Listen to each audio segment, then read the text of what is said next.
sing along? Yes. Okay. Sing after me. What we need is light. Okay. Try that again. What we need is light. Okay, very good. Thanks. There's more. Okay, next. Oh.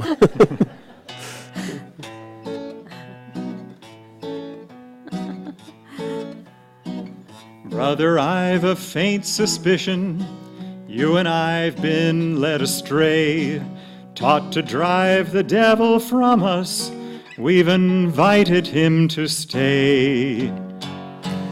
What we need is light, for we can't drive out the darkness with a stick.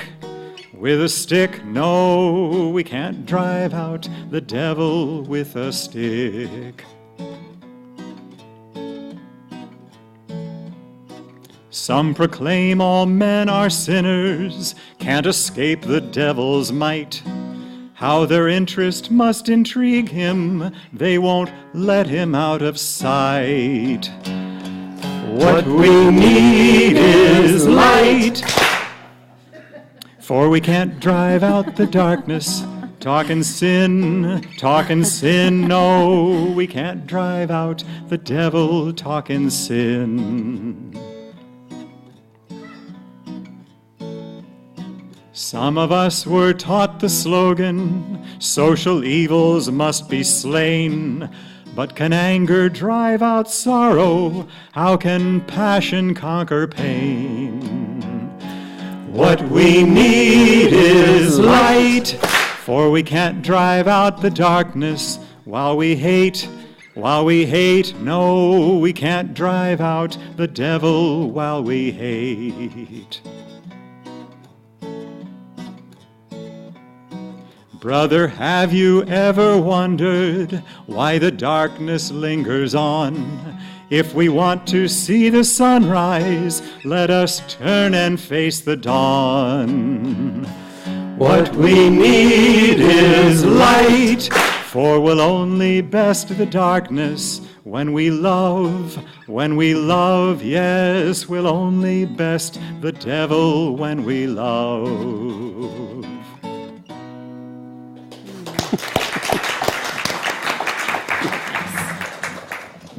From Rays of the One Light, weekly commentaries on the Bible and the Bhagavad Gita by Swami Kriyananda.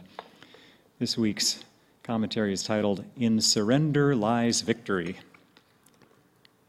Truth is one and eternal. Realize oneness with it in your deathless self within. The following commentary is based on the teachings of Paramhansa Yogananda. A case might be made for surrender as a path to victory in worldly conflicts, the way of passive resistance, for example, in preference to armed resistance. But our point here concerns a higher kind of surrender, the surrender of our deluded egoic will to the wise and almighty will of God. Human will is, as Paramhansa Yogananda used to say, guided by whims and limited understanding. The divine will is in harmony with every level of reality. Though the divine will sometimes appears to us at first to be wrong, it proves always, eventually, to be for our highest good. Human will is inconsistent. It leads us one day to success, another to disaster. The divine will, when we surrender to it completely, though it is not always easy to do so, always brings us deep inner peace and joy in the end. Jesus Christ demonstrated this perfect surrender to God's will in the Garden of Gethsemane, the night before he was captured and imprisoned, preparatory to his crucifixion. He went apart from the others to pray and asked them to pray also. But when he returned to them, he found them asleep. Out of his love for them, he excused them, saying, "The spirit indeed is willing, but the flesh is weak." He then urged them again, saying, "Watch and pray." Their weakness in those circumstances was particularly sad, and the disciples themselves must have regretted it bitterly later on. We all know the symptoms of human weakness, though we may excuse them in ourselves, saying, well, after all, I'm only human. But what are the signs of true strength? We find in all cases that these are the fruit of a life wholly surrendered to God. The Bhagavad Gita lists these signs in the 13th chapter. Humbleness, truthfulness and harmlessness, patience and honor, reverence for the wise, purity, constancy, control of self, contempt for sense delights, self-sacrifice, perception of the certainty of ill in birth, old age, and frail mortality, disease, the ego's suffering, and sin, detachment, lightly holding thoughts of home, children, and wife, those ties which bind most men, an ever-tranquil heart, heedless of good or adverse fortune, with the will upraised to worship me alone unceasingly, loving deep solitude and shunning noise of foolish crowds, calm focus on the self, perceived within and in infinity. These qualities reveal true wisdom, Prince. All that is otherwise is ignorance. Thus, through Holy Scripture, God has spoken to mankind. Om, Om, Om.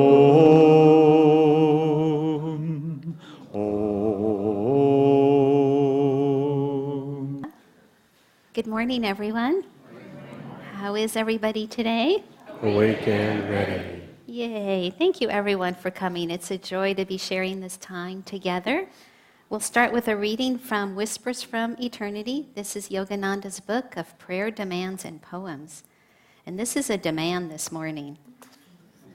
This is number 23. It's the prayer demand for removing the cork of ignorance. No more shall my consciousness remain bottled in this little vessel of flesh, corked with ignorance. No more will I remain moving through the sea of cosmic consciousness, night and day, years, decades, and how many incarnations, so close, yet never able to contact thy sea. Through the bursting vibration of cosmic sound and the surging of thy holy name, I have removed the cork of ignorance which so long separated me from thee, though we lived together so closely. Now my body consciousness will meet thy all-surrounding, all-pervading consciousness. No longer will I walk heedlessly in thee, but never knowing and feeling thee. Thine image within me shall meet thine image everywhere. By releasing the I-ness in me, I will know that I am thou, and that thou alone art the little egos of us all. Om, peace. Amen. So our topics this morning really address this prayer demand. How do we remove that cork of ignorance? And our quality for the week on awareness is certainly a way to do that. As we deepen our meditations, our spiritual practices, what happens? We deepen our awareness of who we really are. Not that little ego, but something so much bigger than that. And it's through the process of our spiritual practices, of our meditations, that we can begin to even see that this cork that's been so ingrained, right? All of a sudden, right? And we get it at some point. And I was thinking of when you pop a cork out. Pop a cork out, all of a sudden, boom, right? It's released. Exactly, just like that. Thank you. I like having sound effects. It helps support. But it's true, it's like at some point, right? And it's hard, right? We're struggling, we're doing our meditation, we're doing our spiritual practices. Nothing's happening. It's like the beautiful book that actually one of our Sangha members wrote years ago called Watering the Bamboo. Is that right? Was that the title? Yes. And what happens with bamboo, or at least the type that he was referring to, is you water it for a long, long time, I think even years, and you don't see anything growing. But then all of a sudden, it pops. All of a sudden, you see it happening. Same thing for us. It's through our effort. It doesn't matter if we're seeing the light or we're having all these things going on. It just doesn't matter. What matters is that we show up. And if we can show up and regularly and faithfully just give all of our energy to it, at one point we're going to get it. And it may be just like a little glimmer, right? It may not be this flash of big light, but even that little glimmer tells us something. It tells us there's more to this picture. And then we get to our topic of the rays reading, surrender. In surrender lies victory. I always, for years, I had struggled a little bit with this topic because I just took surrender as I give up, just the way we can think of it is that I've done, I haven't succeeded in anything else. But our reading so beautifully reminds us it's a surrender in lifting up our consciousness. And it's by that awareness. It's so beautiful how the two are tied together. I love it how every week, part of what I do is just try and look, how are they connected? And really they're connected because as our awareness deepens in who we really are, that true joy, love, peace, all those qualities of spirit, then we can surrender up to it. Because that's what it's reminding us. When we do our meditation, when we do yoga postures, any of our spiritual practices, we're always trying to lift the energy upward, right? We're always trying to roll the shoulders back. We're trying to lift our energy. We don't sit meditating like that. We're not going to get anywhere. It's just constantly doing that. And then we can see that, the masters are here. The masters are reminding us what? To remember them. There's a sweet story of Hari Krishna Ghosh. He was Yogananda's grandnephew, and they were at a banquet. There were a lot of people there, and Hari Krishna Ghosh was finishing his meal, and there was a really tasty morsel that he wanted to save, so he kind of gathered it in his plate, and he was like, okay, I'll finish it later. And he turned around, maybe Yogananda was here, but he turned around, and he's talking to all these other people. He's really engaged. And then he happens to look back at his plate, and he sees that the morsel is gone. Now, he knew because Yogananda was sitting next to him, he may have had something to do with it. But he didn't say anything, so he goes back to his conversation, really busy. And then he looks back, and there's the morsel back. Right? And Yogananda says, yeah, why are you talking to all these people? I'm right here. This is what Divine Mother is saying to us. Why are you talking to all these people? Why are you going through all these things of the world? Why are you chasing all your desires, all these things, when I'm right here? I'm waiting for you to talk to me. Now, Divine Mother doesn't need us to talk to her. The only thing she doesn't have from us is our love. But she will wait. She will wait till eternity. Our masters will wait till eternity, till we turn our direction towards them. Because truth invites, it never commands. They'll never impose their will. They'll wait till we are ready to turn their direction. And they will do that then. And once we turn our direction, even ever so slightly, even that slightest glimpse, I think I felt some peace today in my meditation. I think I felt some joy. Whatever it is, she'll go, oh, here it is. And she'll just open her heart to us. I mean, really, the gifts. And they'll just keep growing and multiplying. But it's good if we can practice in the day-to-day moments again while it's easier. Because when those big moments come, how are we going to respond? There's a story from the New Path about Norman, who was a disciple of Swami Kriyananda, and they were living at Mount Washington, which is where Yogananda lived. And Mount Washington is in the Los Angeles area, and it's up on a hill, and there's a windy road. Well, he was driving the truck down, and all of a sudden he noticed he realizes his brakes are not working, but because it was such a windy and steep road, he just couldn't stop. He couldn't put it down in gear or whatever. And his first thought was, okay, Master, what do you want here? What's trying to happen here? I mean, his first thought in such a perilous, to be able to think of the Guru, to be able to think of God, what is it that you want me to do here? But we need to practice that. If we can practice in the moments, always asking.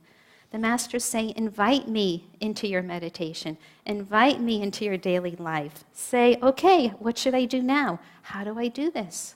How do I sit still? How do I be kind to this person? How do I serve knowing you're inside of me and sharing the best of who I really am? And so Norman, it had a good ending to the story. All of a sudden he felt this power and the truck stopped. And he got out, he wasn't hurt, he dealt with the situation and just went on with his life, and knowing, he knew where that came from. But again, the reminder, the masters always remind us to step into that awareness, step into that knowing. They came not to share that knowing just for themselves, but they came to share it with us. We honored yesterday the birthday of Lahiri Mahashaya, who Babaji gave him the sacred teachings of Kriya Yoga, the teachings of knowing, of releasing those tendencies, those habits, one of the strongest, most powerful meditations we can do, and remembering who we really are. And so these masters come. He came down to show us. He was a householder, but as we talked last night, what he really was, he was just free in his heart. And the masters tell us we can be free in our heart from all those things that bind us, from all those things that cloud us, that keep that cork in the bottle. It's such a beautiful image. And that reading from the Gita, we could spend a week on each quality. There's such a beautiful reading on the Gita, reminding us, where are we going to find that true everlasting joy, compassion, always inside, always in our center, always with the masters, and surrendering and realizing, Divine Mother, I need your help now. I'm going to show up, okay? And you give me what meditation you want to give me. I'm going to do my techniques to the best of my ability. The rest is your show. Come show me. Show me how to do this. And so I don't think I have more to share. Daiva's also going to share, but God bless us all on our journey. We came from God. We came from joy, okay? We go on our journeys, as Daiva often uses the analogy, if you're driving from California to New York, you could take the interstate or the expressway, or you can go and just, go take the local roads, but that's going to take you a lot longer. We just go on these journeys, it's just, it's Maya, it's the way it's set up. But when you get to New York, even New York City, Divine Mother's are waiting. She's waiting for us to get there, and she's saying, take the express route. This is the express route, meditation, service, joy, coming together. Every time we come together, we support each other in our efforts, but we also reinforce our commitment to the path. We reinforce our dedication, and we need to do that. It helps to do that, to support each other. No, we're not doing this alone. And the masters are ever with us, guiding us, protecting us, and showing us the way. So God bless you all.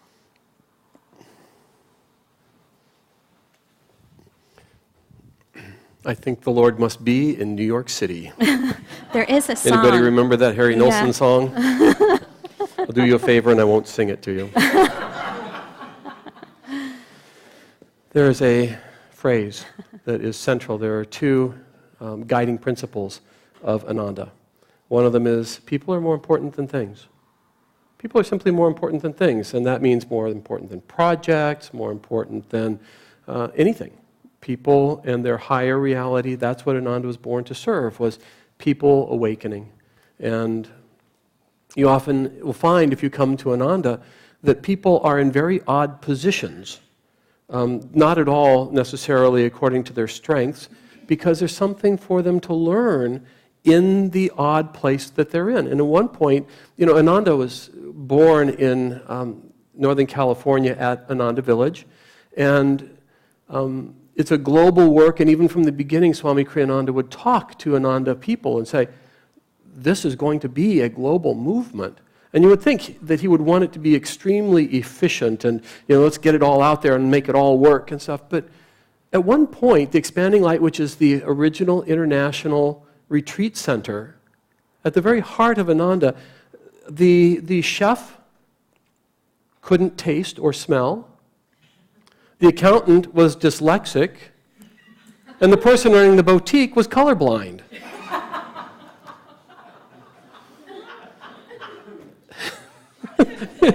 Yeah, no, you get it. There's nothing in that formula that makes any sense at all, and yet there it was, thriving. And it's because there's something else operative. There's always something else operative if we learn to listen for it and tune into it. People are more important than things. Those experiences for those individuals was more important than the simple efficiencies of operating even the International Retreat Center. Okay? The other topic, the other saying or motto or point of focus that drives Ananda's reality is Yato Dharma Tato Jaya. It's an ancient Sanskrit saying, where there is dharma, where there is right action, there is victory. And as the reading said today, it's not always obvious. In fact, quite often when you're really seeking truth, the highest path is not always obvious or the right thing to do. Often we have many choices. And so the masters come and they give us a guide. Now this is something, again, this is a navigating point for everybody who's interested. Dharma means many things. It's one of the most subtle words in any human language. But it refers basically to an appropriate and right relationship to life in any given moment. That's a really nice little definition for our purposes right now. And so the question is, what is it that's trying to happen? What is the highest thing I can do? And there are often choices that are important. And the teachings of India say, whenever a higher dharma and a lower dharma conflict, the lower dharma ceases to be a dharma. So if you have a choice between saving a life and cleaning your house, both are probably very important, depending on how bad your house is. But if, and that's fairly graphic, but, well, there's a very beautiful story, actually, that Master would tell about a man that was sitting under a tree in the forest, and all of a sudden, another man comes running up, and he says, "You have to hide me, they'll kill me if they find me." And then he shinnies up the tree that the man is sitting under. And then, of course, along comes the people that are hunting this first man who was fleeing, and they say, "Have you seen him?" Now, one of the fundamental truths, one of the fundamental underlying behaviors for anybody who's seeking God, seeking the light, is truthfulness. So there's a very fundamental commitment to honesty, telling the truth, being transparent. And then there's the issue that he knows that if he tells the truth, he may betray his own soul and self-interest, but if he tells the truth, this man's going to die. What's the choice? And so, of course, in the story, he says, "Yeah, I saw him run off that way," and they all go off, the man climbs down. But we often find ourselves torn between things. We have to learn to use our intuition, but we also have to learn to listen to the guidance of the masters. And the surrender we're talking about today, really, it's very sweet, very simple. Christ said it. Our masters have said it. Every master, every saint has said it forever. Seek God first. If you want wholeness, if you want happiness, if you want what you're looking for, seek God first, and everything else will be added. I'll stop with just a little reference to a story that's so beautiful in the autobiography of a yogi. And it's the story where Yogananda, as a young man, is traveling with a friend, and he has found his guru, but he's in rebellion. And so he's kind of wandering a little bit before he ends up finding himself back in his guru's ashram for spiritual training. And in the course of his wandering, he decides he's going to, it's a short period, it's like 30 days, but he decides he's going to take in the sights of Vrindavan. And his brother lives near there. And so he goes to Vrindavan, to Agra.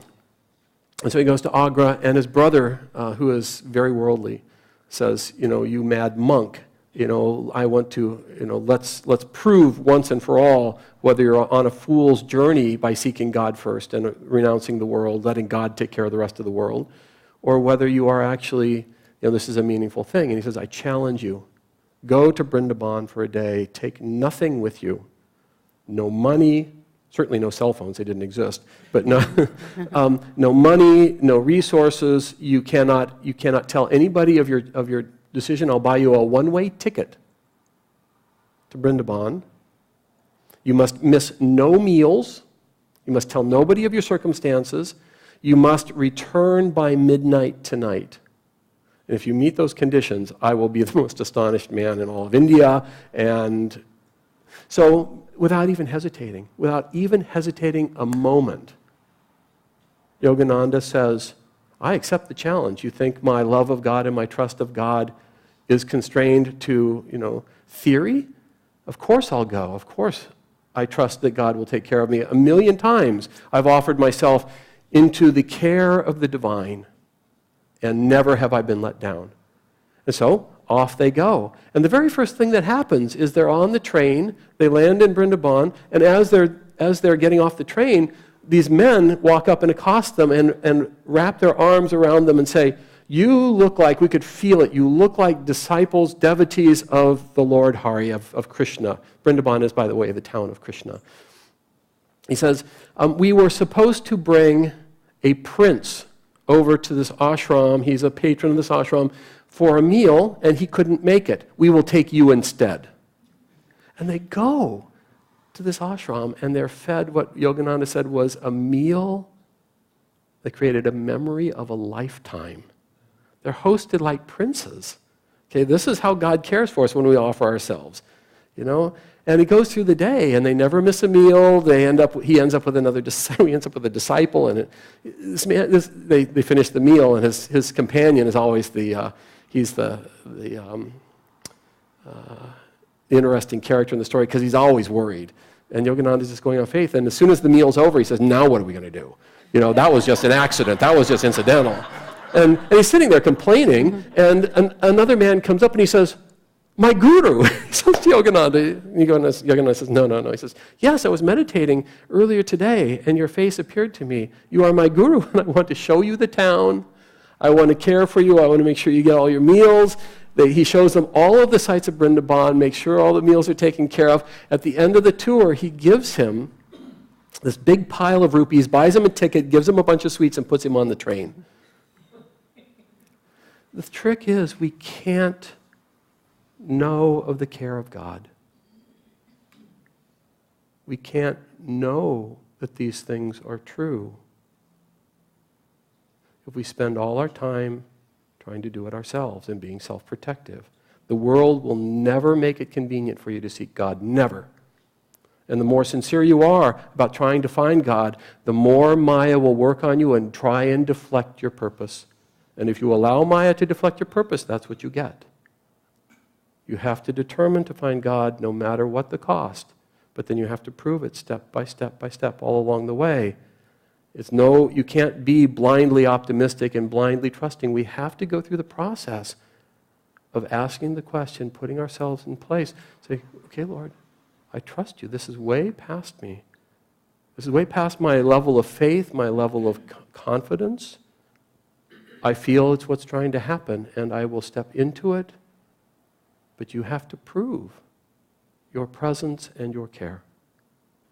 Then and only then can you live in the presence of God in surrender to that light. It's a step-by-step process, but you're surrounded by others who are in the process of that exploration. That's what Ananda is. It's simply a place that provides the support for people to go deep into that themselves and be surrounded by others who are in the same experiment. And gradually you find yourself living in this really elevated and powerful place of faith and surrender, openness, and just in the flow of life. So let's take a moment of silence. Feel for that in ourselves.